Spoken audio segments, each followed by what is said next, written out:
Hello दोस्तों, आज हम पढ़ेंगे कक्षा 9वीं का गणित चैप्टर 8। चैप्टर का नाम है चतुर्भुज और प्रश्नावली 8.1 का हम क्वेश्चन नंबर 1 पढ़ेंगे। यहाँ पर क्वेश्चन नंबर 1 क्या कहता है, देखिए यहाँ पर क्वेश्चन नंबर 1 क्या कहता है।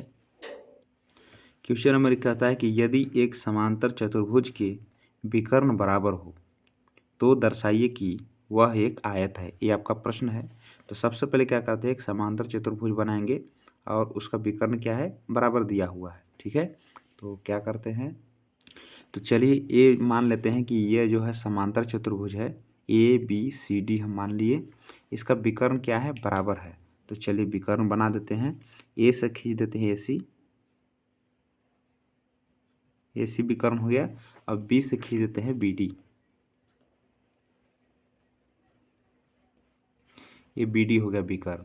ठीक है, अब क्या कहता है कि दर्शाइए कि वह एक आयत है। तो जो इसमें दिया हुआ है पहले उसको हम लिख लेते हैं। यहाँ पर लिखेंगे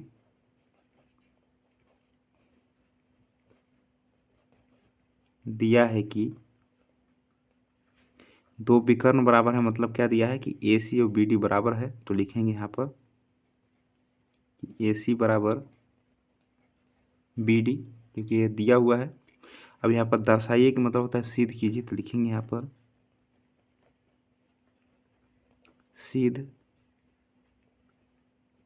करना है कि, क्या सिद्ध करना है कि वह एक आयत है, मतलब ए बी सी डी एक आयत है। ए बी सी डी एक आयत है।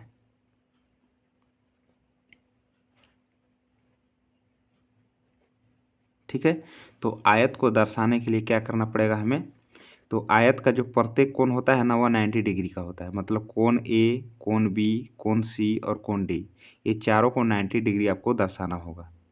ठीक है, तो यदि हम चारों को 90 डिग्री दर्शा दिए तो हम प्रूव कर देंगे कि ए बी सी डी एक आयत है। तो चलिए यहाँ पर बनाते हैं, कैसे बनाना है देखिए। तो यहाँ पर दो त्रिभुज को हम सर्वसम करेंगे। दोनों त्रिभुज कौन सा होगा, तो हम जो ले रहे हैं यहाँ पर लिख देते हैं हल।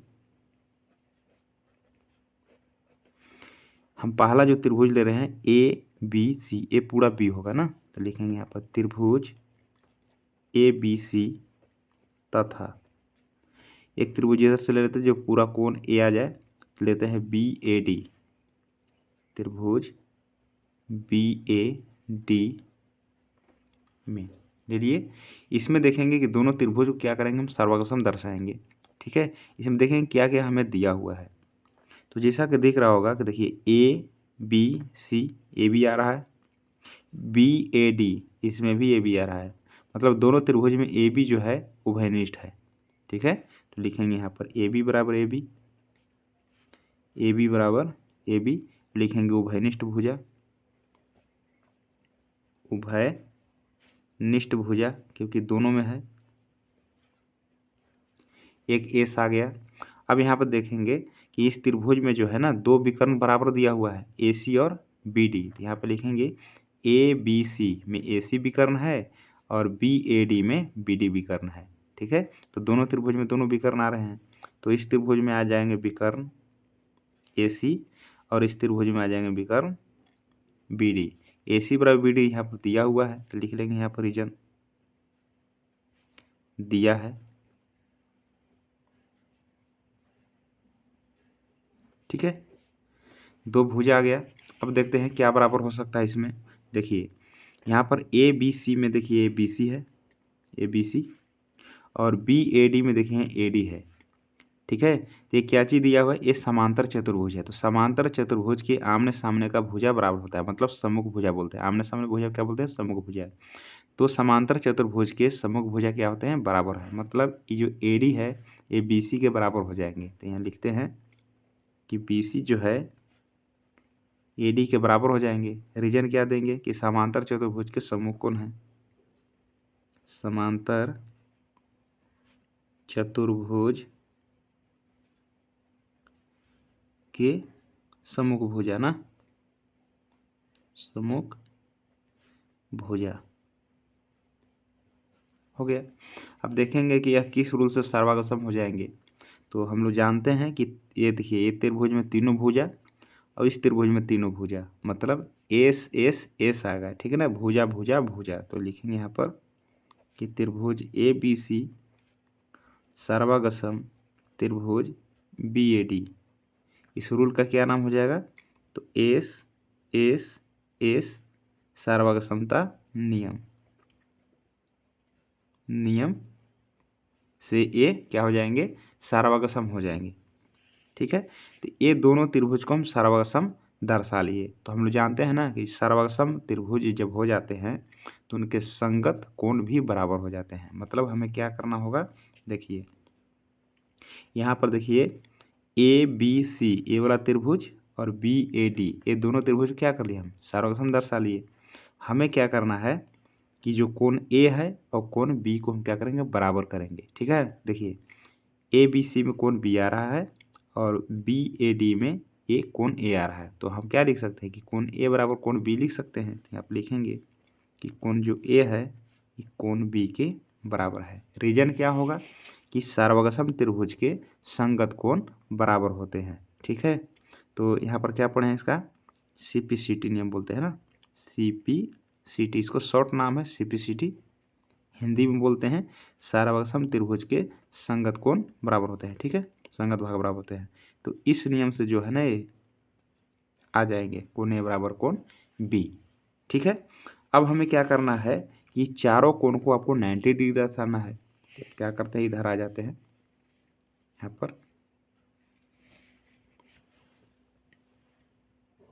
देखिए तो यहाँ पर कौन सा रूल लगेगा, तो कोण ए और कोण बी दिख रहा है ना, ये दोनों जो भुजा दिया हुआ है ए डी और बी सी, ये दोनों समांतर भी हैं और बराबर भी हैं। तो ये कौन सा रूल लगेगा, तो देखिए तिर्यक रेखा पर एक ही ओर के अंतः कोण का योग जो होता है 180 डिग्री होता है। तो यहाँ पर लिखेंगे कि कोण जो ए होगा ना और कोण जो बी होगा, ये दोनों का जोड़ 180 डिग्री होगा। क्या रीजन होगा भाई, तो यहाँ पर क्या देंगे कि देखिए मान के चलिए तिर्यक रेखा हो गया, एक ही ओर के देखिए ये दोनों क्या हैं, ये बी सी और ए डी, ये दोनों क्या हैं, समांतर भी हैं और बराबर भी हैं। तो ए वाला रूल काम कर जाएगा कि तिर्यक रेखा पर एक ही ओर के दोनों कोण बन रहे हैं, तो दोनों का योग क्या होगा, 180 डिग्री होगा।